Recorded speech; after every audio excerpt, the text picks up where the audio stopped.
Hello, everybody. This is our final demonstration for our Capstone presentation. Our team is the From Blade to Glory team, and we're helping the WSU Decision Aid System migrate to React Inertia. So, as an introduction, the WSU Decision Aid System is an agricultural data as a service platform that helps farmers, consultants, and scientists make better informed data-driven decisions. Our clients are Professor David Crowder from the Department of Ethnology. Our primary contact throughout this project has been Jesse and Izzy. And on our team, we have me. I'm Ben Swansea, the team lead.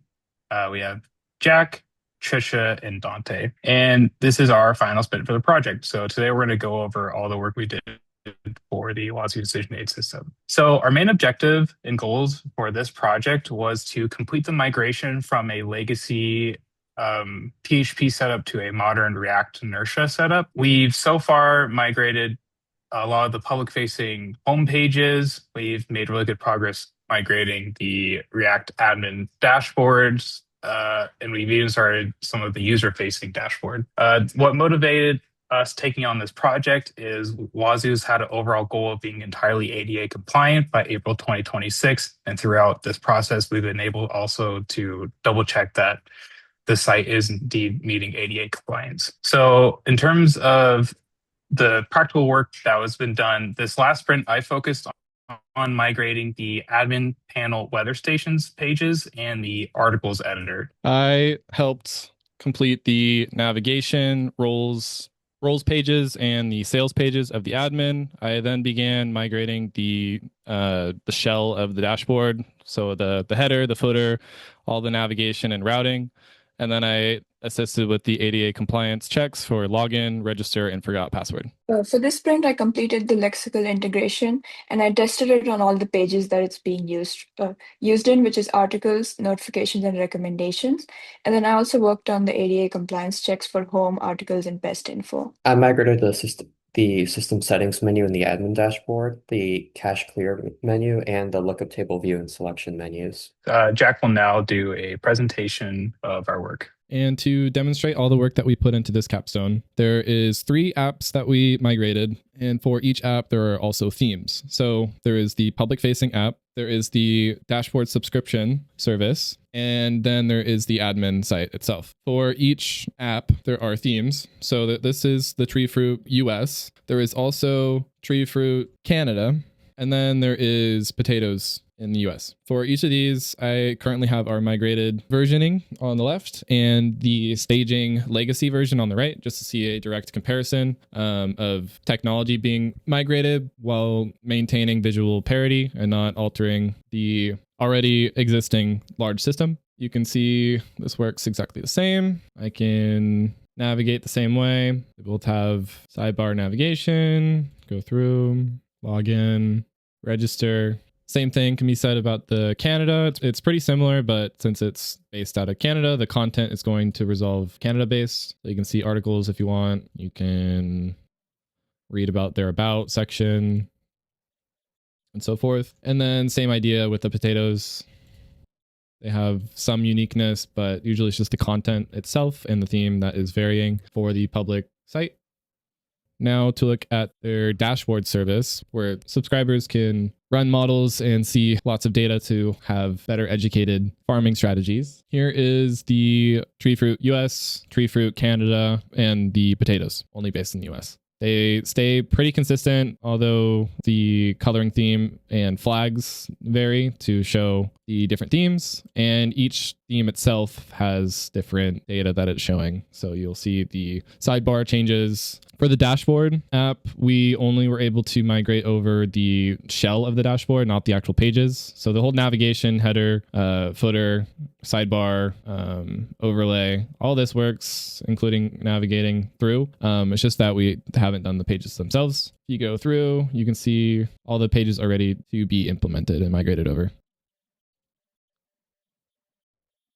And then to move on to the admin. So for the legacy, staging is on the left and the migrated is on the right. You can see the visual parity is consistent throughout the migration and also navigating through all the pages. If we go to notifications, that's there. If we go to user pages, that's there.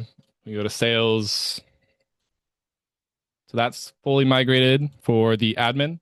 Just to compare the actual work that we did do, while migrating, the legacy had Blade templates all over. And with it, there were not completed pages. A lot of them are fillers that will have injected JavaScript. So it will find the element and fill it in. So it's kind of all scattered around and very hard to maintain. So the big goal while migrating the technology for the technology improvements itself, we also made a better design for everything that we were migrating over. So for the website, here's all these scattered pages. And then for our migrated version, we broke this down into the starting app, the pages associated with it, and then each page has internal components. So then we would have pages like this where we are making use of components for reusable code that is scattered all around to improve maintainability and future scalability.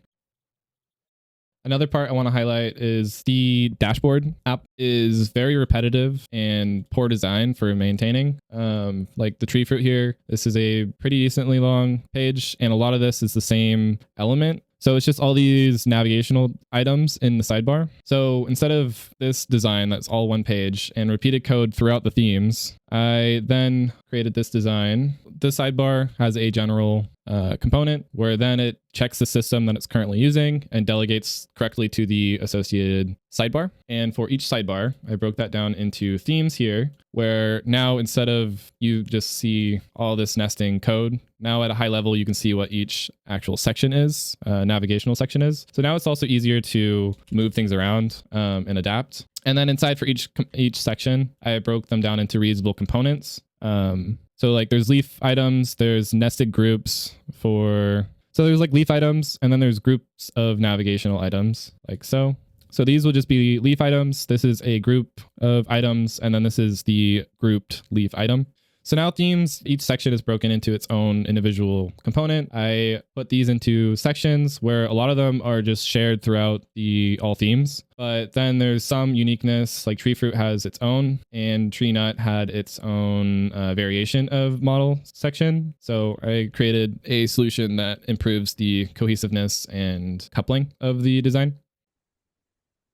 And now for our staging site. Not all of our work has been migrated upstream. A lot of our work has only been in the development stage and not pushed through production yet, especially since we didn't complete the dashboard. But this is a staging site that we have currently hosted on Heroku, where the front end is completely working. The public facing app is working. You can look at the homepage, articles, the about, how to. You can log in. Forgot password. That all works. Also, the different themes work. So here's potatoes. And here's Canada.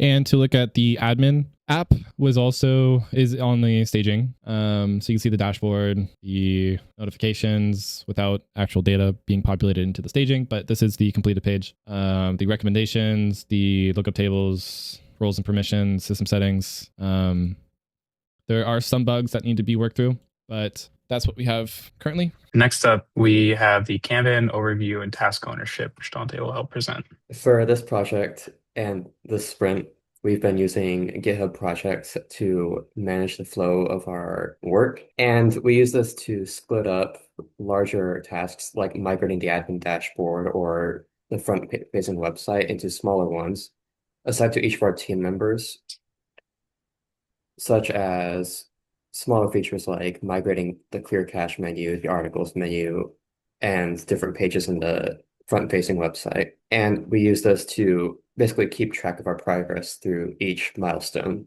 Okay, so this is a quick overview of the meetings that we've had over this sprint. Mainly, we talked about the admin migration and ADA compliance. And then last week, we also had an initial demo for Jesse and Izzy. Here's a quick look at the meeting of minutes. In this meeting, since we were finishing up the admin migration, we moved on to the next task, which is the model dashboard migration, which was done by Jack, and the ADA compliance tasks, which were done by me and Ben. The next few meetings consisted of us wrapping up the admin migration and planning our final demo. Then we had our client demo, but there was a technical issue in the recording, so we decided to re-record after our system is deployed. Next, we have our final report, and I can show some of the sections here. Okay, so this is our final report, which basically has a summary of everything we worked on over this whole project. So some of the important sections here are the functional and non-functional requirements, our software design. Here we have an architecture diagram showing how we migrated or how the architecture has changed over the course of this project. And finally, we also have a description of the final prototype going through each of the features that we have worked on, or features as in each of the pages that have been migrated and what function each of those pages have. Except In we this have the pro in AIs. this project, generative AI was used as a tool to rapidly iterate an idea on our project. It was used to, for example, crawl our really large and complex code base to figure out how certain features worked, like the articles page, and to also propose potential solutions to different problems that technical and otherwise that we were facing throughout our project. It also assisted in double checking that our migration maintained parity with the original implementation. Our key achievements over the course of this project were migrating the front-facing website and the admin dashboard, and also we ensured the ADA compliancy of the front-facing website, something that we struggled with, development velocity. And for this sprint, we've mainly finished the admin dashboard migration. And overall, we would say that the project went well, and we definitely learned how to develop in a sprint-focused rhythm. And we also learned how to communicate among team members to get something done, and also how to communicate with our clients. And relating back to something, one of the struggles we had, one of the feedback that we took into consideration, which was from Jesse, which was that instead of rushing through the model dashboard, we decided to solidify the work we did on the website and admin instead. In conclusion, we have handed off the public-facing home pages across all themes. We've migrated roughly 95 to 100% of the admin dashboard, and we've even got a start on the user-facing dashboard. We successfully deployed it to a staging environment and a preview environment, and it's slated to be in production sooner rather than later. We really appreciate this opportunity to own our craft, and it's been a pleasure working with the Decision Aid System team. Thanks, guys.